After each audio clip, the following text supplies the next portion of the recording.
அஸ்ஸலாமு அலைக்கும். இன்றைக்கி புதன்கிழமை, நாளைக்கு வந்து மெஹராஜ் நோன்பு இருக்குது. அப்படிங்கிறனால இன்றைக்கி வீட்டை வந்து டீப் க்ளீன் பண்ணலாம்னு சொல்லிட்டு பிளான் பண்ணியிருந்தேன். நேற்று எங்கள் தெருவில் இருக்க எல்லாருமே வந்து ஞாயிற்றுக்கிழமையும் வீடு தொடச்சி விட்டு எல்லாத்தையுமே க்ளீன் பண்ணிட்டாங்க. நான் தான் இருக்கல ரொம்ப லேட்டு. ஒரு 10 மணி போலே சாப்பாடு வேலை எல்லாமே முடித்தேன். வீட்டில் வந்து காய்கறி இருந்தனால காய்கறி ரைஸும் எக் பெப்பர் ரோஸ்ட்டும் பண்ணி சிம்பிளாக லஞ்சை முடிச்சாச்சு.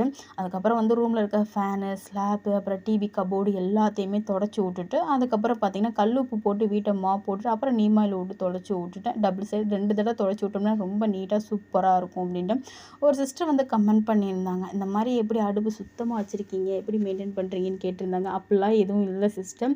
இது எல்லாமே என்னோடய மாமியார்னால தான் நான் சொல்லுவேன். காரணம் என்னென்னு பார்த்தீங்கன்னா, அவங்க அடுப்பை பார்த்தீங்கன்னா அவ்வளோ நீட்டாக ரெடி பண்ணுவாங்க. சமையல் வேலை முடித்தோடனே தொடச்சி விடுவாங்க. நம்ம வந்து அப்புறமா தொடச்சிக்கலாம் அப்படின்னு சொல்லியிருப்போம். ஆனால் அவங்க வந்து அப்போவே தொடச்சி ரொம்ப நீட்டாக வச்சுருப்பாங்க. அதே தான் நானுமே இன்னும் ஃபாலோ பண்ணிகிட்ருக்கேன். அதனால் உங்களுக்கு அப்படி தெரியுது. ஓகே ஃப்ரெண்ட்ஸ், நம்ம ஃபேமிலியில் 1000 சப்ஸ்கிரைபர் வந்துட்டாங்க. நான் ரொம்ப ஹாப்பி.